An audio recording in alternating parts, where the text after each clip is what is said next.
down, I know you got me, baby. Assalamualaikum warahmatullahi wabarakatuh. Halo everyone, perkenalkan nama saya Reta Meliani dengan NVM A1J022027 dari Program Studi Pendidikan Nonformal Universitas Bengkulu. Baiklah, pada kesempatan kali ini saya akan memaparkan mengenai satu topik, yaitu peran pemangku kepentingan dalam penjaminan mutu pendidikan nonformal, di mana topik ini diangkat dari mata kuliah Sistem Penjaminan Mutu Pendidikan Nonformal, di mana dosen pengampuhnya adalah Bapak Dr. Ari Putra, MPD.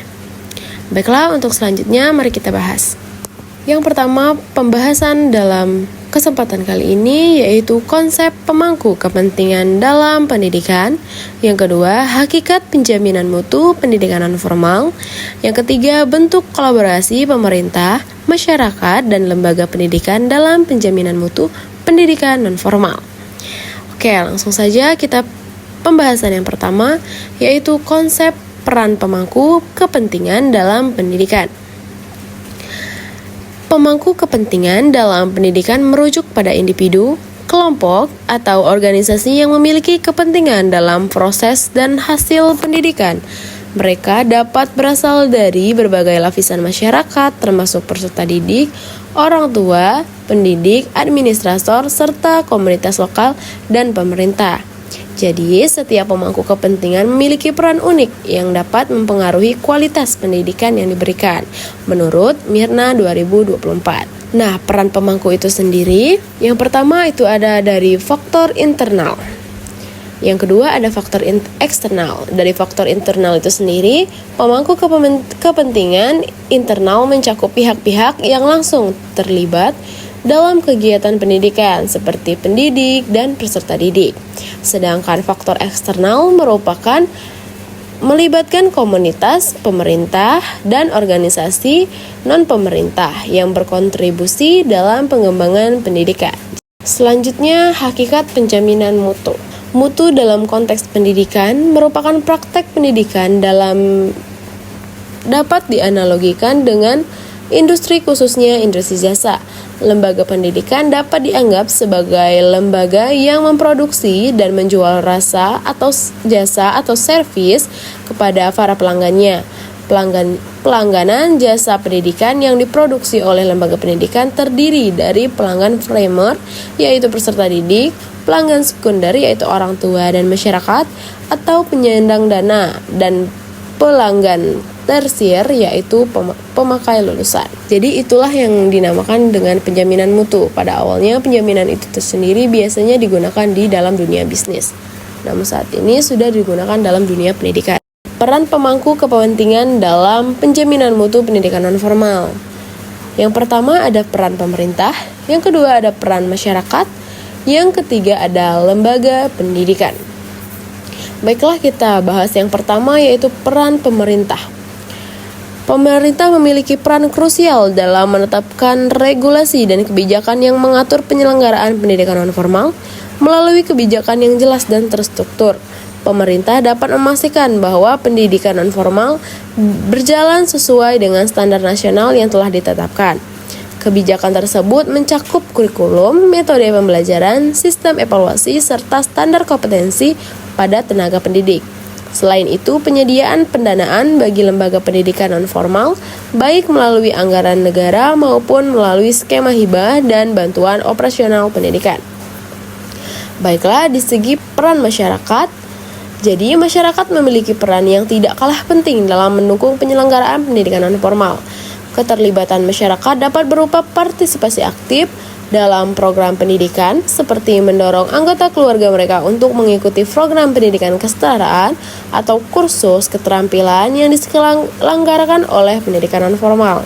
Selain itu, masyarakat juga dapat mendukung dengan menyediakan sumber daya, baik dalam bentuk finansial, material, maupun keahlian. Misalnya, komunitas lokal dapat berkontribusi dalam penyediaan ruangan belajar bagi peserta didik. Selanjutnya, menyumbangkan bahan ajar atau bahkan menjadi fasilitator dalam program pelatihan berbasis komunitas. Yang terakhir yaitu peran lembaga pendidikan.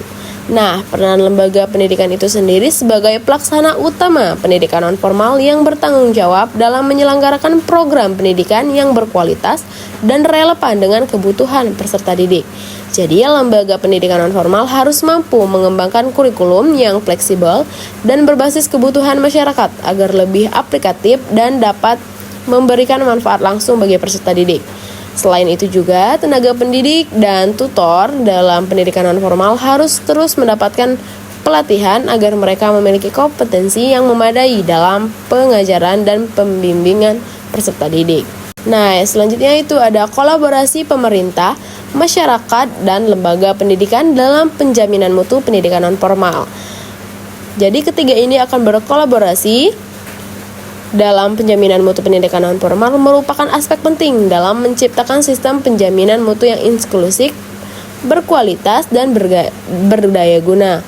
Untuk menjamin mutu pendidikan non-formal diperlukan kerjasama yang erat dan sinergis antara berbagai pihak, yakni pemerintah sebagai regulator dan fasilitator, masyarakat sebagai penerima manfaat sekaligus mitra dalam pelaksanaan, serta lembaga pendidikan sebagai pelaksana utama dalam proses pembelajaran. Jadi, untuk memastikan kolaborasi antara pemerintah, masyarakat, dan lembaga pendidikan berjalan dengan efektif, diperlukan strategi yang terkoordinasi dan berkelanjutan. Salah satu strategi utama adalah membangun forum komunikasi yang memungkinkan ketiga pihak ini dapat berdiskusi, berbagi informasi, serta merumuskan solusi bersama dalam meningkatkan mutu pendidikan non-formal. Selain itu, evaluasi dan monitoring secara berkala juga sangat diperlukan agar kualitas pendidikan non-formal dapat terus ditingkatkan sesuai dengan perkembangan zaman dan kebutuhan masyarakat. Materi ini sangat menarik tentunya.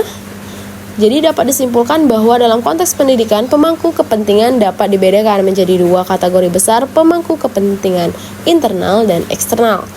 Pemangku kepentingan internal mencakup pihak-pihak yang langsung terlibat dalam kegiatan pendidikan seperti pendidik dan peserta didik, sementara pemangku kepentingan eksternal melibatkan komunitas pemerintah dan organisasi non-pemerintah yang berkontribusi dalam pengembangan pendidikan. Selanjutnya, kolaborasi antara pemerintah, masyarakat, dan lembaga pendidikan penting untuk meningkatkan kualitas pendidikan di Indonesia. Dengan adanya kolaborasi yang kuat antara pemerintah, masyarakat, dan lembaga pendidikan, pendidikan non-formal dapat semakin berkembang dan menjadi solusi nyata dalam menciptakan sumber daya manusia yang berkualitas dan berdaya saing. Baiklah, mungkin itu saja yang bisa saya sampaikan. Lebih dan kurang saya mohon maaf, baik pun dari penyampaian maupun dari pembahasan.